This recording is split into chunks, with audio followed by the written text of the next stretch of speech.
there are people who don't know what they're doing, and there are people who haven't got a clue where they're going and how to service a client, and that's the issue really, because then that drags the reputation of the industry down.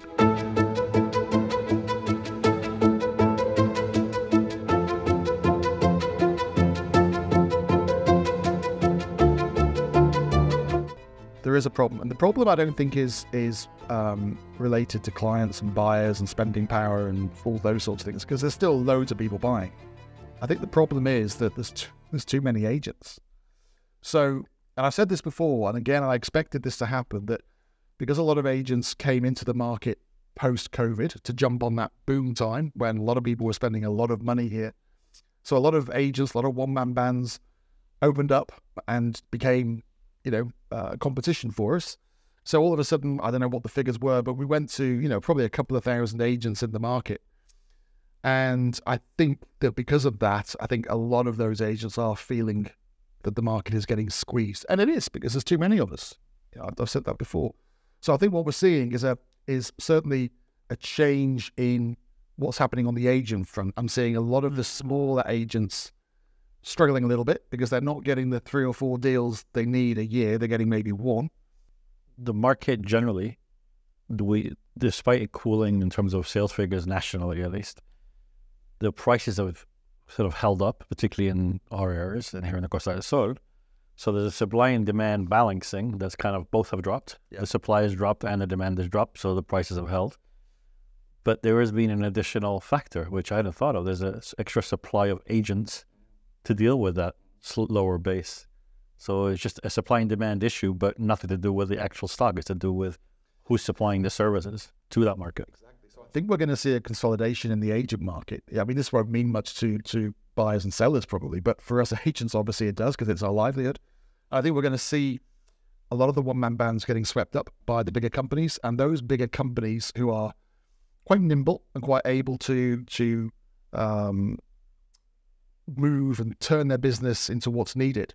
I think they're going to succeed very, very nicely. But I think the people that are under-resourced or undercapitalized, if we go through a little difficult periods, they might find themselves in trouble. And then, the agent market becomes smaller but more consolidated. It still has the expertise, but just in a different way.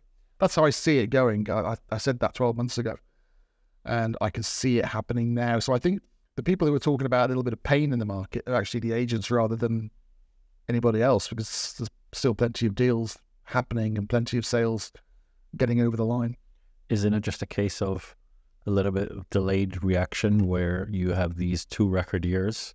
Everything is selling at record prices, record this, record that.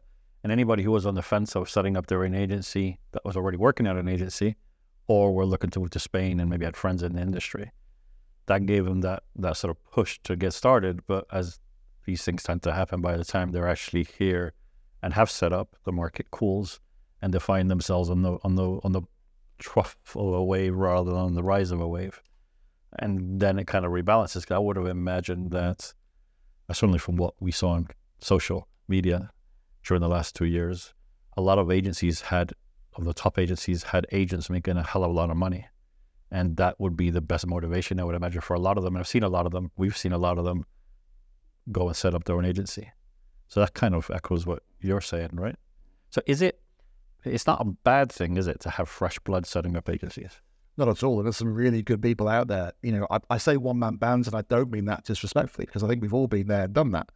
I mean, there are people who don't know what they're doing, and there are people who haven't got a clue where they're going and how to service a client, and that's the issue really, because then that drags the reputation of the industry down. But I think it's always good to have competition. It's always good to have to keep on your toes, because you need to, as I say, you need to be nimble in this market. I think we've seen companies in the past who've had big office networks, and they are normally the first to go because they've got these big fixed.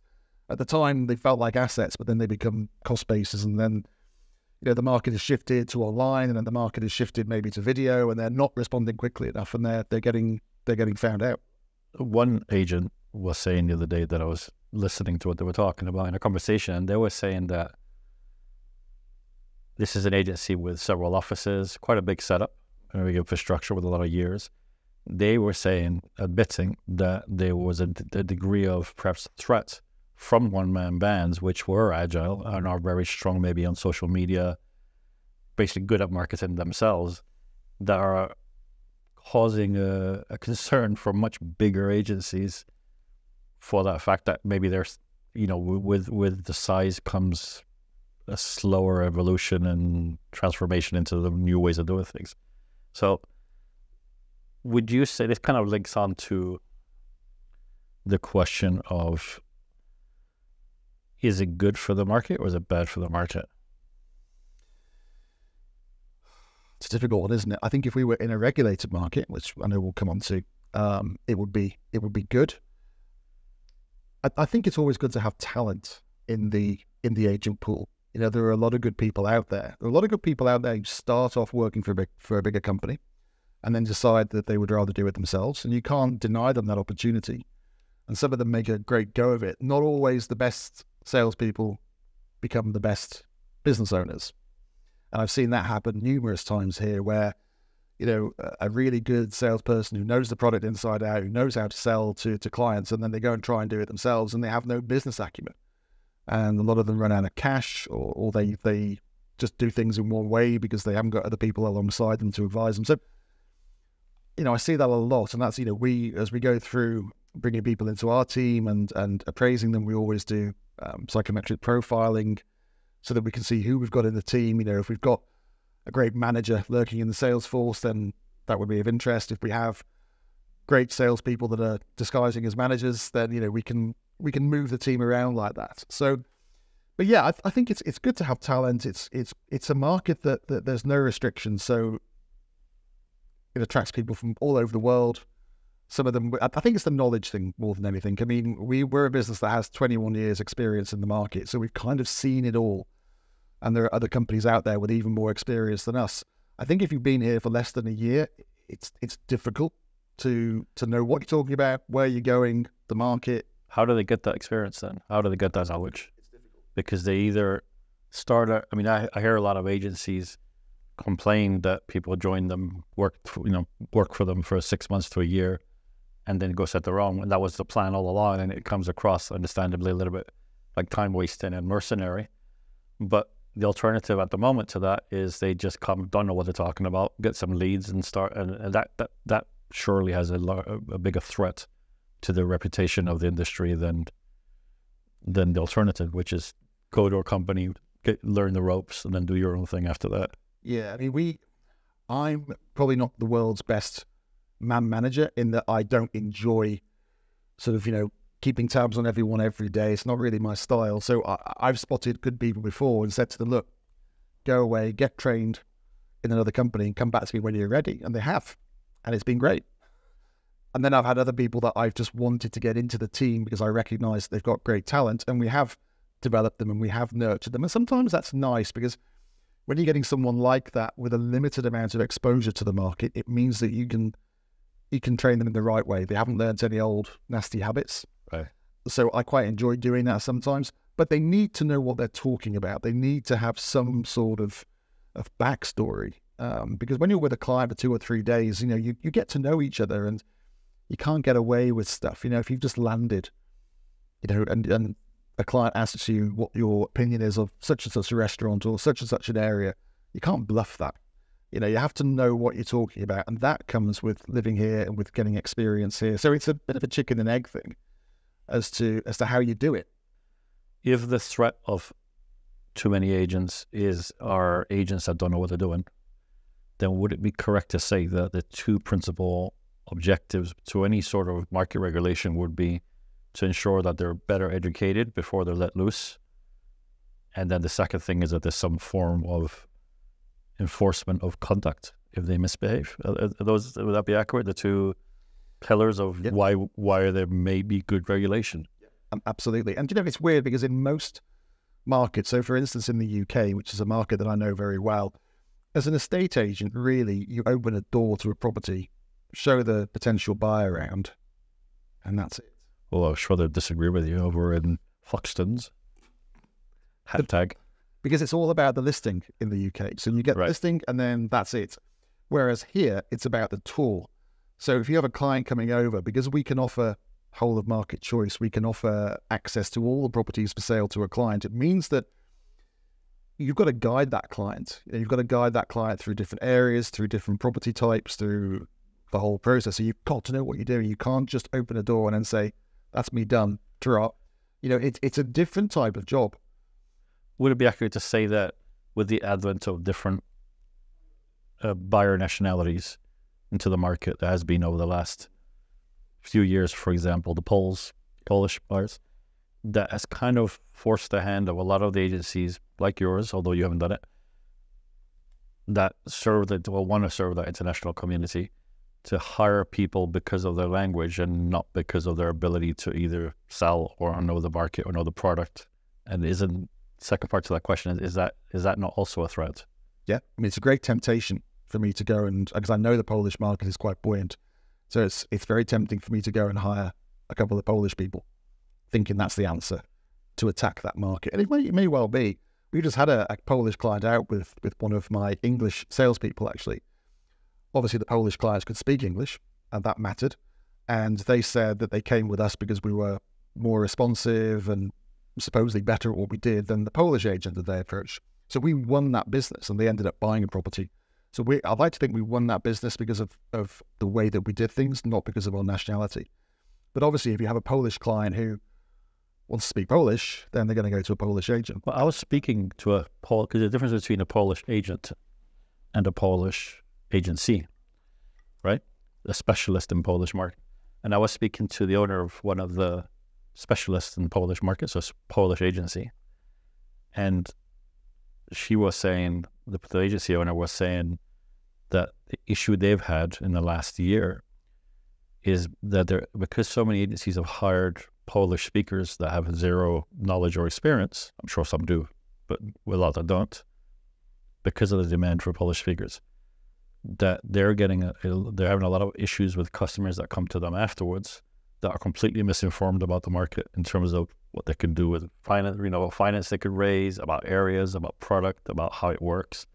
And it's actually, rather than causing them necessarily an issue of saturation of market, it's causing them headaches with the buyers that they are trying to deal with, to try and untangle whatever nonsense they've been told and then re-educate them in the correct way. I can totally see that. So how does, let's say, I mean, I'm not saying that you're defending let's hire the Polish speakers, and this is just an example, it could be any other nationality. One of the things that occurred to me was, if you did hire a Polish speaker, and this is a situation that I'm sure a lot of agencies have, how do you know what they're saying and doing? How do you know if they are advising correctly, or whether their correspondence is in the tone of the firm? How do you just have to take their word for it, right? I guess.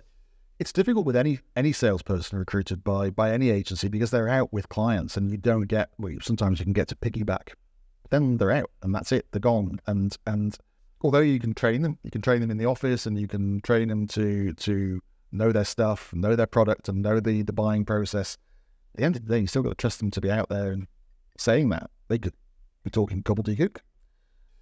So yeah, there's always a risk of that. And I think that's when it comes down to taking people on with exposure and experience to the market. You've got a far greater chance of getting people who are good.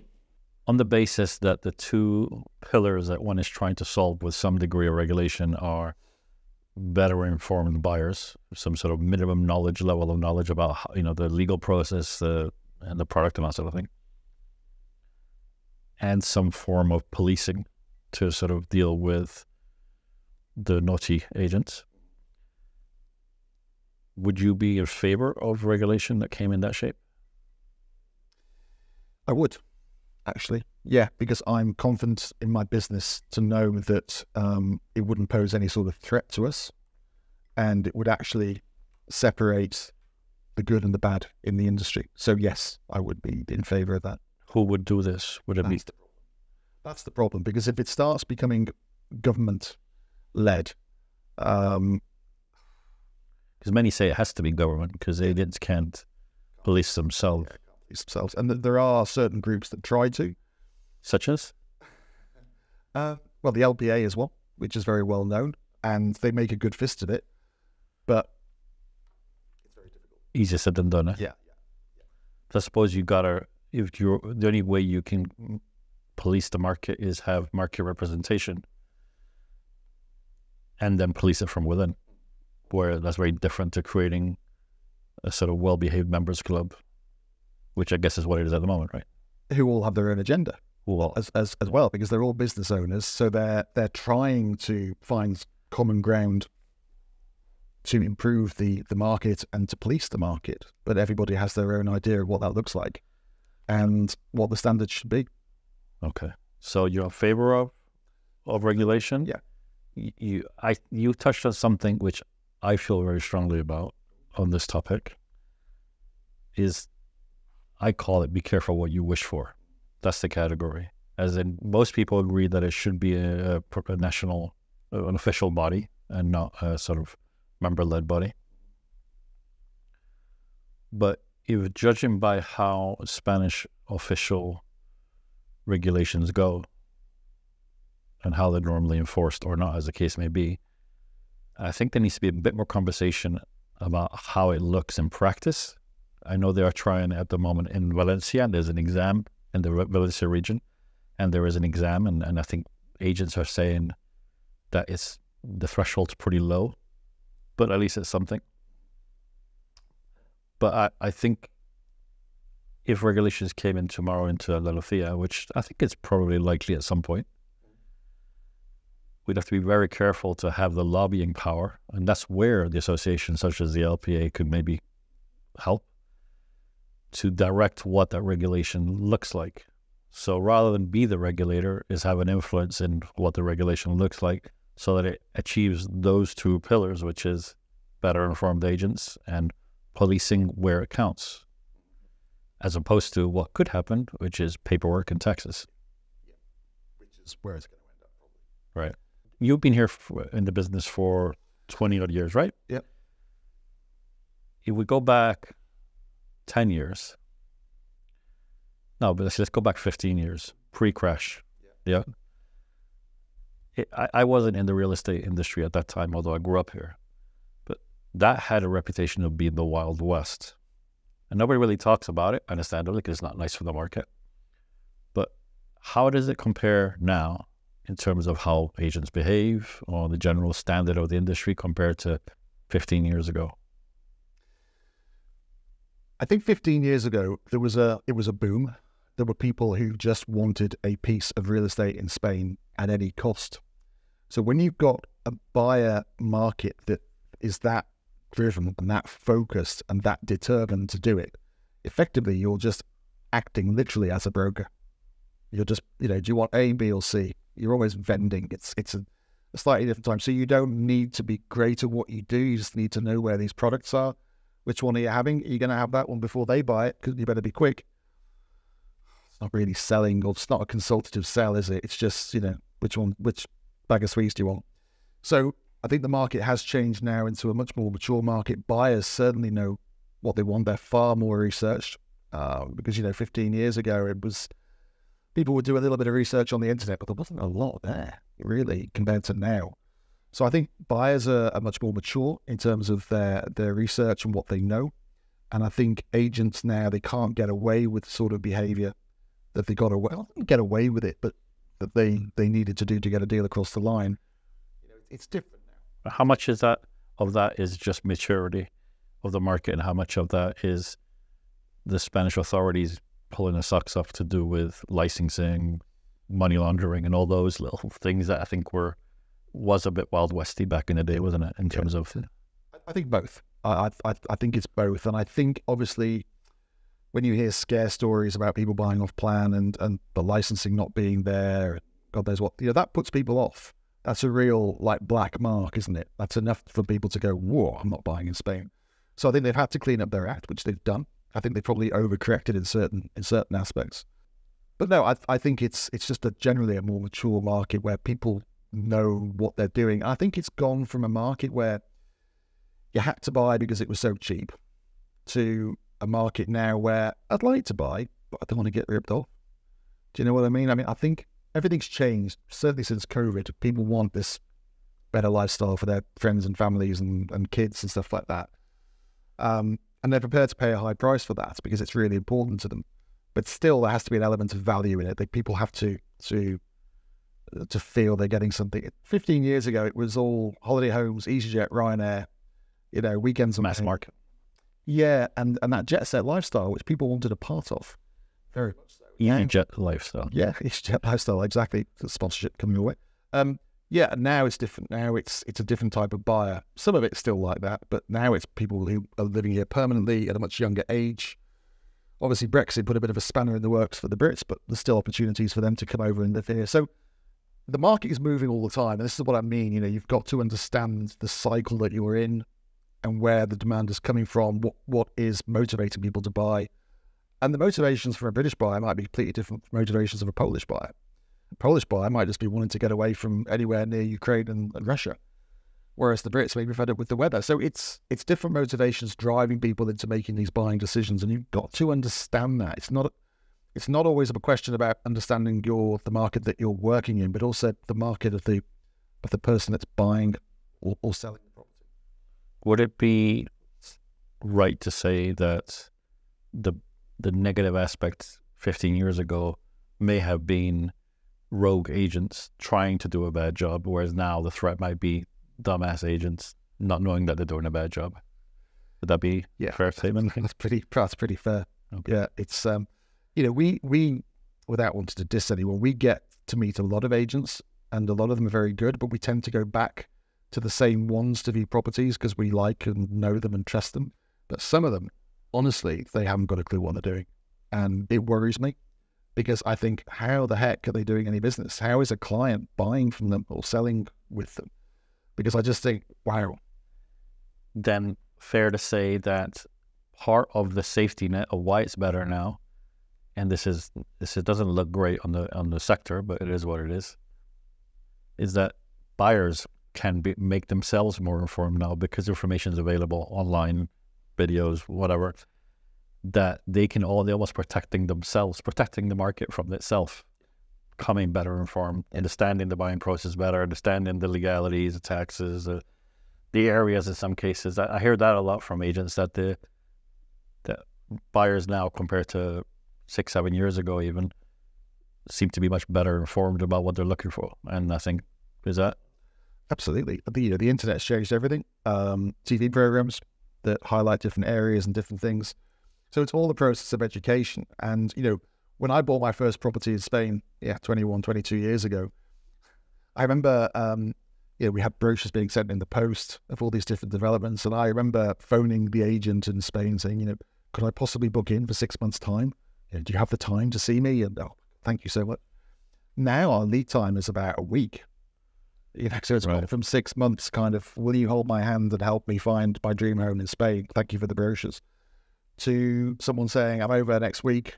I've been watching your videos, or I've done this and I've done that. I'm coming over. Can you show me this X, Y, and Z? It's a whole different thing. So should we create a questionnaire, a quiz, to give to buyers to present to agents before they deal with them? Like a little, what score you get? Yeah. Where is the golden mile?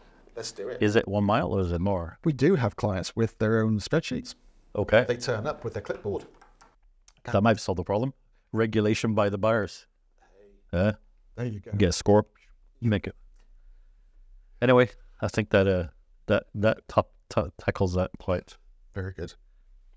So that's that, isn't it? That's that topic covered. And were you producing this quiz for agents, buyers to be able to present to agents before they deal with them? You know what I mean? As in 20 questions. Is golden visa a visa or golden? Yes or no? When is a golden visa not a golden visa? How long is Marbella Golden Mile? Does the A7 split it, or is it up in the mountains? Is Sierra Blanca really Golden Mile? All these good questions. What does the mean in the AP7? Oh, great for this. Yeah, we should. Okay, great. Let's do it. Let's commission it. Well, thank you, Sean, for enlightening me. That's quite all right. Just my personal thoughts, obviously.